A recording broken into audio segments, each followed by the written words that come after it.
Morning, everybody. G6 Papa Bear here. I wanted to do a follow-up video to what I posted yesterday. I'm going to try to do a series of videos. They go through some different things that are in the game. Players may not be aware of, or who knows. Hopefully, again, trying to help out some of the newer players. The game went on sale recently, so we've seen some newer players jumping on board as well, and some guys have been around for a while, maybe aren't familiar with it. And it always helps to have a little more information. So, again, I'm going to try to do a series of videos. These are totally not scripted. I'm just going to kind of go on the fly, as I would if you were sitting here with me, and we're trying to go through and build your character up and look at different things. So, today what I want to talk about is perks. So, I have 22 perks. Ignore these 3 because they are for PvP only. So they only come into effect for PvP. So just to take a look through some of what's here, a couple things, by the way. One is, I'm no expert, man. I don't claim to be. Until somebody data mines this game, we won't know exactly what one thing has an effect versus another. We still don't know why when you go into a boss fight, certain guns get boosted and certain guns get nerfed. It's not any patch notes or anywhere else, and the percentages aren't shown, although it looks like it's about a 25% difference, but in the boost department at least. But who knows, right? So this is, to the best of my ability, what I have found and what I have seen.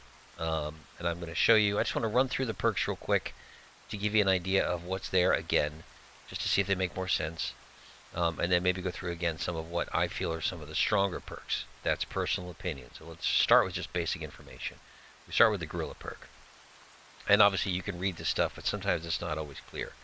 Every hit with a shotgun gives us damage resistance and health regen speed, increases that. Again, that's not going to be in PvP.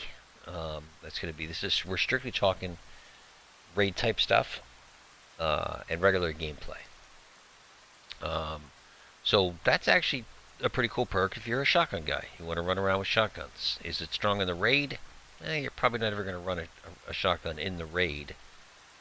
So I don't tend to pay a lot of attention to this, but sometimes people have some fun with shotguns, and I know that ECS 12 could be a lot of fun to bang away with, so who knows.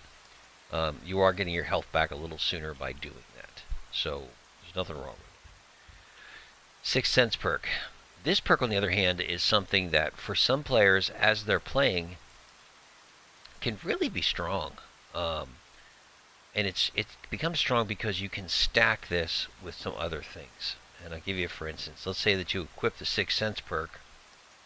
Well, first of all, it gives you a 25 meter marking, which means any enemies, as you can see in the picture here, when you get within 25 meters of them, boom, icons go over their heads so you can see where they're at, so you can see what's going on. Well, you can take that 25 meter rating, so click on 6th Sense, and then all of a sudden you can equip a gun, because I know I've got one here somewhere, that has, there you go, 25 meter automatic marking. Let's say I was walking along and I pulled out my pistol. Well, now all of a sudden I've got 50 meter marking.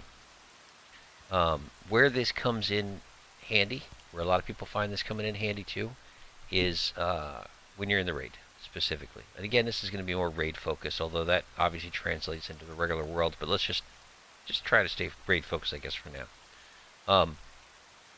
It's great because they don't show up. There are no pink clouds of enemies or whatever there may be. You don't know that they're there, and when they're all of a sudden they come up, it's great. This is especially helpful in 2 areas, and that is actually 3, I guess. It's I guess the 3rd area is could sort of be up for debate because there's some stronger stuff to run for supercomputer, but this wouldn't hurt you in supercomputer because you'd know where all the drones were. But for sure in Gargoyle, it's great because you'll know which direction the drones are coming from.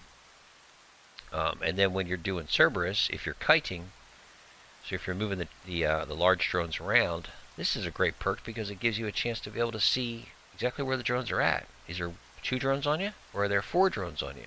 Or are all 6 coming after you specifically? And even if none of them come after you, you've marked them for the rest of your team. So it's a good team perk as well. If a couple of guys are running this, it certainly doesn't hurt. That's not to say that's putting you in the strongest position possible. This doesn't give you any more damage. It's just a good awareness perk. Eventually, what I like to do with a lot of players when they're starting is have them run this 6 Sense perk, let's say when they're fighting Cerberus. And then over time, as you get used to it, you don't really need to run 6 Sense because, you realize there's only 4 vents they come out of. When you hear the bell go off, you look at the vents, you see which ones are open, or you're looking for drones. A quick aim up and you can mark most of them and you can see where they're coming from. But when you're still getting a feel for how some of the drones behave when you're kiting them, Gunner to this day is still interesting, or Turret is still interesting when you go to run up against him. Sniper sometimes just can be a real pain. Sniper is one of ones in particular. Sniper and gun and Turret, both. If you're taking or fighting off an attack from one of them and all of a sudden drones come out on you, you're in a tough spot. So it's nice to know that they're there. Anyway, long explanation, but that's essentially what it does. Pistol arrow, really pretty simple. Not a lot of us are going to run around the raid with pistols, but for the open game, you would do it for fun. Although Unborn and his crew run around the raid with pistols, so who knows? But sorry guys, inside joke. You got to know he just beat Ball and a couple others with using pistols only. Critical he did it recently with, and he's done it with some others. But pretty neat if you like to use pistols. I miss the old Wildlands thing where I could only use, I've always run sniper, I could only use my sniper rifle and a pistol, so this would have been a cool perk for me back then. Plus 20% damage on a handgun when something like a Desert Eagle does 68 damage. The new Ball automatic pistol does 31 damage. That 20% can make a pretty big difference. Plus, it's got 20% technique cooldown built into it when you're using a handgun. So, there's nothing wrong with that. It's an interesting play. I'm not saying it's one of the strong ones. I'm saying when you're looking for something different to do in the game, this is a perk that that could be kind of interesting. So, I guess right now we've got two different styles perks. Interesting perks, Pistol Arrow and Gorilla would both be interesting to use if you wanted to do something a little bit different with your gameplay. And 6 Sense is more of a defensive perk. Ballistic Advantage. To me, this is here you go, this is personal opinion, by the way, but here it comes, hard and strong. Ballistic Advantage is the one perk you should always run, regardless. I don't care what's going on. The 60% range takes the effective range of your weapon and lengthens it. Where that comes in handy is when you go to take a shot at something that's at a distance, 2 things happen. One is that your bullet drop changes. So if you take Ballistic Advantage off, you will see that your bullets drop a lot harder. A great example of that is if you take like a 400-meter shot, typically with a sniper rifle, with Ballistic Advantage off, you're going to see more bullet drop than if you were to put Ballistic Advantage on, because it's extending the range by 60%. But almost equally important is the handling. Now, the time to aim is a nice thing, but recoil management is huge to stop some of these guns from kicking up. So you say, well, 30% handling and 60% range, Bear, what do they even mean, man? I don't know what's going on there. All right, well, let's take a look real quick. Let's take a look at the Coblin. Or, better yet, do I have a couple of M4s that have that on there? Let's take a look. Yes, I have a lot of weapons, whatever. I'm a collector, or a hoarder, depending on how you look at it. Actually, what's nice? I do have one with handling. So, let's say that we have, let's put that reload and damage the drones one on, and then let's go back to,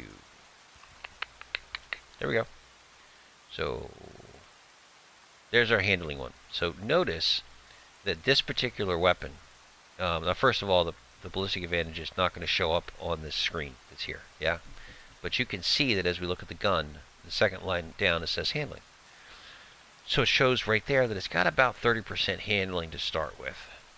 As soon as I add 30% handling as one of the weapon talents to the gun, you can see that it goes up by 30%. Now you already know that if ballistic advantage is going to add another 30%, we've gone from 30 to essentially 60 to now 90. Now where am I talking about 30 and 60 at? This right here is where it says handling is about 30%. If you look at this M4, you see that green line up there. Jump up. That's jumping up 30% because we're adding 30% handling.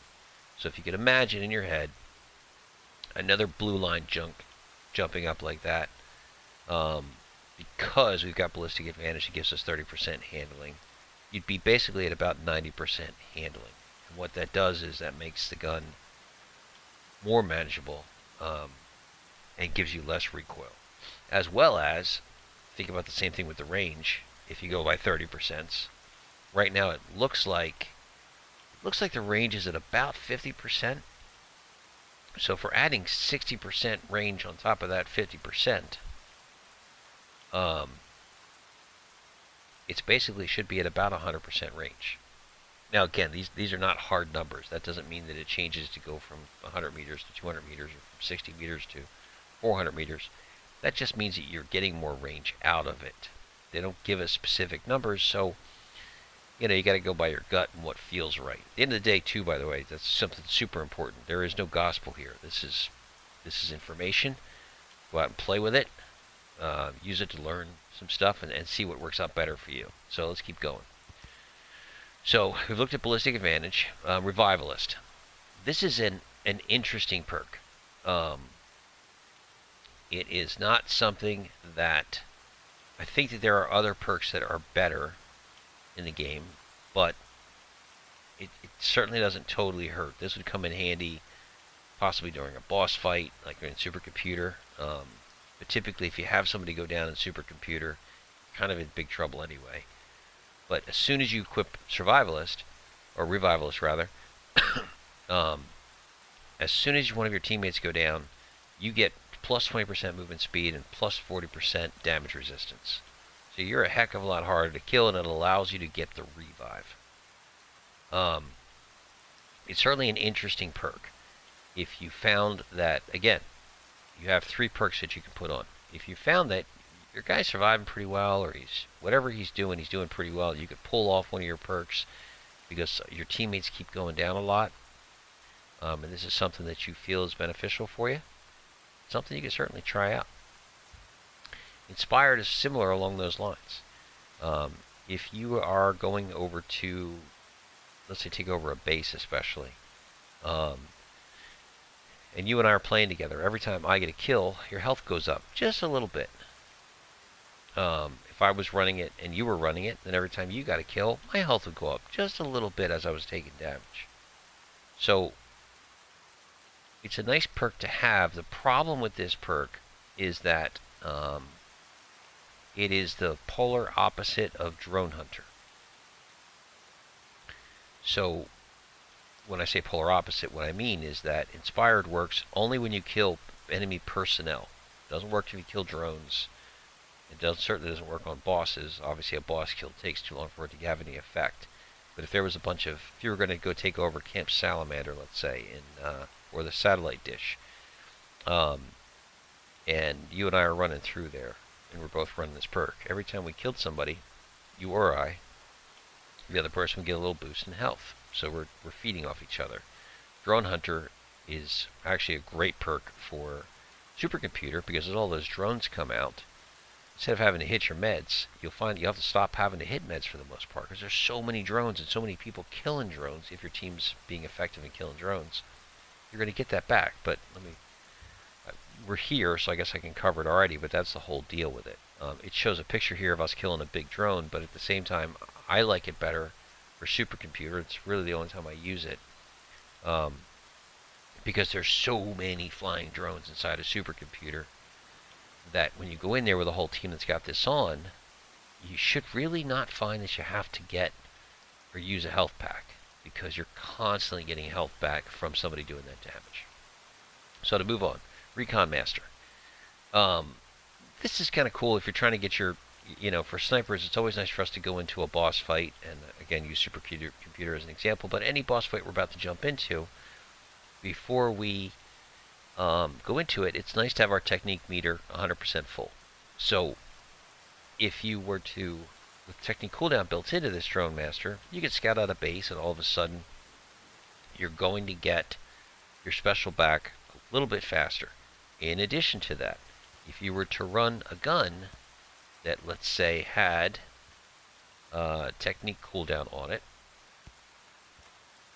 so this gun's got technique cooldown, and I go in and I run a Recon Master, that 15% and the 30% are going to stack. So you're going to need to mark about 6 enemies, typically, to get your special back.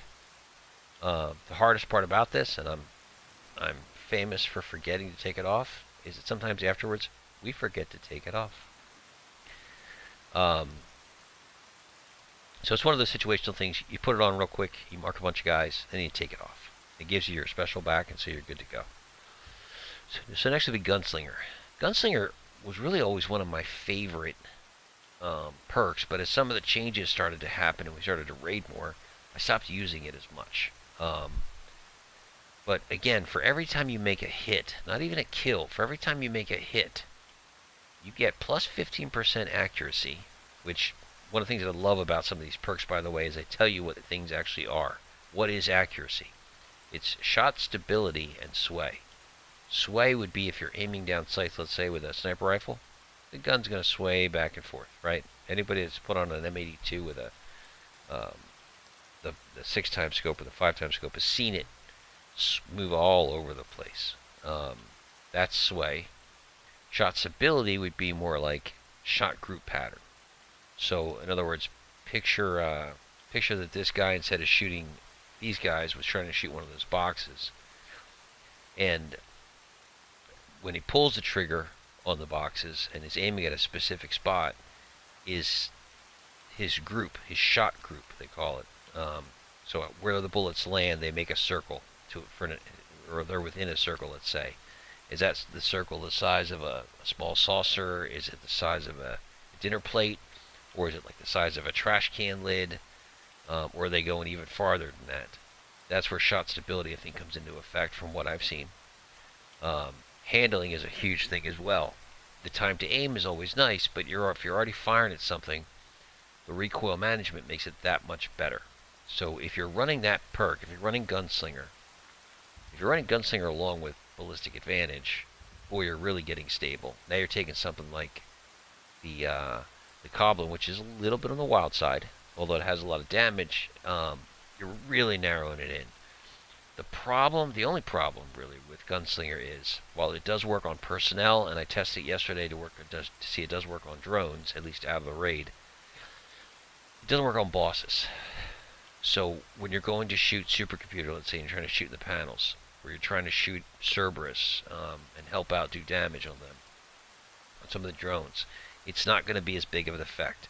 I'm not saying that's good or that's bad. All I'm saying is, here's an opportunity for you when you go to use that talent to know one way or the other what essentially is going to work for you and what's not. Yeah? So give it a try at least. Go out and play with it and see, hey, I love this thing or I don't love this thing. How do you tell whether it's working? Well, the bottom left-hand corner of your screen, you're going to see a little green symbol pop up that's going to look just like that Gunslinger does. And it's going to be in green. And it's going to have a countdown meter for how long it lasts, how much time is left in it. And it allows, I believe, up to stack up to 3.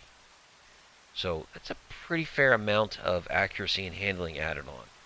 For me, out of the gate, the chance of getting 45% handling, that's phenomenal. But, given the choice, I'd rather start with 30% handling. If I have to choose between Ballistic Advantage and Gunslinger, there's no choice. I want to start with 30% handling and more range right off the bat. Then to have to shoot 3 bullets first to then all of a sudden begin to start getting the handling. But if I can run both, then I'm really good to go at that point. Next would be Explosive Expert. Really, really cool. I mean, 20% area of effect, which takes a grenade that has, 6-meter range on most cases, radius, to an extra 20% of that. Plus does 20% damage. Plus you can throw it 60% further. That's pretty darn cool. Extremely situational, though. It's very rare that you're going to throw a grenade. Especially with explosives, this might be beneficial to somebody who was trying to take care of drones, so they were running a grenade launcher, let's say, because you are still getting 20% area of effect and 20% explosive damage. You're not getting your throw range, but whatever. And it should also work too with EMPs, I assume too, 20% area of effect to give you a little bit more range with that. So neat idea, but again, situational. Rolling Thunder. If you're holding a sniper rifle in your hands, if you don't run this perk, I can't even imagine why you wouldn't do it. This is built for the sniper rifles, or at least for snipers, to get plus 20 weapon damage and plus 20% damage to drones. It's almost a necessity as far as I'm concerned. Again, it's lower against raid bosses, but still, that's a big benefit to running that perk. If you're primarily a sniper, this is one that you should without a doubt be running. In fact, for snipers in general, which is what I mean, Ballistic Advantage and Rolling Thunder are just, there's no choice. I'm running those. Everything else is a choice after that, but I'm running those. Slim Shadow, 80% stealth and 10% agility. And again, really neat here that they tell you here's what stealth does. It's harder to be detected and easier to vanish. So, kind of cool. Look how close this guy is on the screen getting to these enemies, and they don't even know he's there. 10% agility. Increased movement initial speed, making you nimbler. What that means is that as soon as you push the stick forward, to go from 0 to full run is an instant, versus what it takes a little bit longer to get up to that full speed with other classes. So it does make you a little faster. This is a really cool PvP perk, and if you're trying to stealth a base, this is an interesting stealth perk. Not widely used in the raid, but still pretty good. Adrenaline. Super situational, like Pistolero and Gorilla. This is good if you're doing a lot of knife kills. We do them for fun, but it's not something you're going to do a whole lot of in the raid unless you're doing it for fun when you're doing some of these stealth kills. If you're going into your stealth and over bases, yeah, that might be something you may want to take a look into a little bit harder. But health restore, reload speed, and accuracy, obviously they all make sense. I don't know why you would need reload speed if you're doing that, but it's there. Feel no pain. If you're running the assault class, man, this thing's good.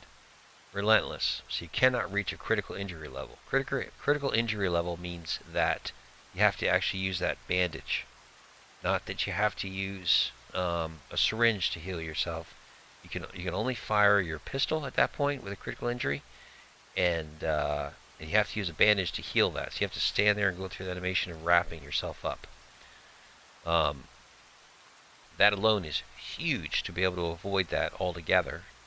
And then in addition to that, it's 50% injury resistance. So if you combine that 50% injury resistance with we're in the bivouac here, we go over to preparations, and we choose injury resistance here, there's another 40% injury resistance. You're at like 90% injury resistance. That's a huge stack of avoiding that injury resistance. It doesn't mean you're not going to get hurt, it just means you're going to get injury resistance. You're not going to get that injury that's going to show up as that red bar underneath. You're not just going to lose your health. It gives you a little red bar underneath for that. Drone Hunter we've talked about. Sensor Hack. I've never really used it super for the drone evasion part of it. I don't think a lot of us have a lot of problems with avoiding drones. But there's also drone evasion on several pieces of gear that you could equip. So if you just don't want to be seen by that kind of stuff, it's certainly something you can add on to it. But the 10% damage to drones is very effective. If you're just running an assault build with an M4 that's got 12% damage to drones, here's a chance just by equipping this one perk to take up to 22% damage to drones. And then God forbid you put on a pair of gloves that have like 6% damage to drones. You're close to that 30% max damage to drones mark. Again, this is one of those where you're starting to make decisions when you get into actually a couple that are in this area. You know, if you're in supercomputer, you may want to run drone hunter. If you're going up against Cerberus, you may want to be putting on sensor hack. Who knows? You've got to make those decisions. I'm just trying to show you what's going on here with this. Pack mule. Pack mule's pretty huge on those weeks when, at least if you're playing critical raid, when you don't see ammo dropped for your current equipped weapon. It can be kind of cool to have a whole lot of ammo sitting there, or I used to run an M14 and a Goblin. Both are 7.62 rounds. This would allow me to double down the amount of ammo that I could carry, so that I would support, since both those guns use 7.62 rounds. It allows me to use more of that. But in addition to that, we've also got ammo pickup. So you're going to see more ammo on the ground. Not a lot more, but 10% more. We'll take it. Burst forth, I will say that I personally don't use this except in PvP. But there are a lot of players that just get such a kick out of this and are super, super happy with it. And a lot of those guys are players that are running assault. They want more movement speed. They want that stamina regen speed. I'm more about standing there and fighting. It's getting to the next place a little faster. For me, that's why they have cars and stuff going on. But if you're in supercomputer and you're playing, the top level, you got a long run, man. So having that extra movement speed and having that stamina regen is not going to kill you. Certainly a good thing. But that's, again, one of those, it's a matter of choice. Like I would think in a lot of builds, you're choosing between Pack Mule and Burst Forth. You're either going to pick one or the other depending on the situation. And I tell a lot of people, go with certain things that are safe first, and then kind of make a decision. If you're like, you know what, I just can't get there quick enough. I need a little bit more speed. I'd rather give up the extra 150 rounds maybe the Pack Mule gives me to get that extra speed. Go for it, man. Play with it. These are all things so that you can grow your character as you go to play. Cold-blooded. Excuse me. Super strong perk for any class really, but especially with assault class. Assault are the ones that are in the trenches taking the rounds, right? So the fact that you get a 30% health regen delay, or 30% is taken off of your health regen delay. What that means is, whenever you've taken an injury, it takes a while before that green line pops up and you start to get your health back. Well, with this, it's 30% is taken off of that delay. So it's, roughly about 30% faster. And then in addition to that, you see that line as it goes to climb up. Like, let's say you're almost dead and your health regen kicks in. It's going to slowly climb back up to 100% health. With 100% health regen speed, it almost snaps back up again. It doesn't go quite that fast, but it goes up much faster than it would have before. So definitely a survival perk. Two really strong survival perks, this and Feel No Pain. When you combine those two, boy, you've made your character really tough to kill. He's got a lot of survivability. And at the end of the day, I've said this over and over again to players. How many bullets can you shoot when you're dead? Not one. So if your character's alive, I would almost rather see a person give up that extra 10% damage to drones to do a little extra damage to drones. I'd rather see him be alive. You may have to put an extra clip into that drone, but so what? He's alive and the drone hasn't hurt him, so he can go on to the next one because he's got these two perks running. And that's just, again, one example. But close and personal is another choice. For me, it is a personal choice. It's one that I run quite a bit because it gives me that 15% reload speed. A lot of times with the weapons that we're using, reload speed can be the difference between us doing a 2-phase on a supercomputer or having to do the 4-phase method, or in any fight, any boss fight or any fight period, being able to get the rounds back in the gun again and not be stuck in that how big of a benefit is it? Well, reloading is a big enough benefit to the point where they've now taken it and the AI or the enemy that we're fighting against here, they have to reload, which gives you a chance to pounce on them while they're reloading. So that's how important reload is. That's a new feature to the game where the enemies have to reload their other clips. So if it's important, it causes obviously an effect. So if you can get yourself to reload a little faster, you're all that much better. So again, I think, I guess to summarize a little bit, there are some perks that are that stand out. Now, I have to throw some personal opinion at you here, so that's what this is going to be, is personal opinion. You've got to play for you and see what you think is best. But Sixth Sense is an awesome perk. If you're struggling on those certain areas where there's a lot of drones, and drones are sneaking up behind you and shooting you or blowing up on you or whatever else, especially on the Cerberus fight, this is super important. Ballistic Advantage just speaks on its own. It's a top tier perk as far as I'm concerned. The Gunslinger perk, I'm not as sold on it as I used to be, but it is still a perk which is just like Ballistic Advantage. It allows you to get more rounds landing on target because as you hit your shots, your gun becomes more stable. It's a strong benefit there. Rolling Thunder, if you're running a sniper rifle, this is a no-brainer. I think that, again, that's first tier for a sniper. If you're Assault, Feel No Pain and Cold-Blooded, pretty much first tier. Assault's got 4 bars of health to start with. Why not make them a little tougher and put those 2 pieces on there? Drone Hunter is essentially, again, situational, but I do think if you're going into supercomputer with that on there, boy, you're going to see some benefits. And then here comes the choice ones. There's always 2 that you almost have to have, and then you always come up with a third one where you can kind of be like, well, which one do I really want? I think in most cases that's Sensor Hack, Pack Mule, Burst Forth, or Close and Personal. Each one has its own benefits, which we've talked about. You have to decide as you play where you feel the necessity is. If you're never running out of ammo and you're always picking up plenty of ammo off the ground, then do you really need Pack Mule? No, you don't. If you're never really running into a situation, I mean, obviously none of us can run all the way across the map, but you take a quick breather for a second, you're fine. You can move on. We're not all trying to do speed runs here. I would much rather have somebody doing more damage. And Sensor Hack and Close and Personal, in different ways, are going to allow you to do more damage, depending on what you prefer. But again, your decision on those, as far as for which way you decide you want to go, these are all different choices depending on what's there.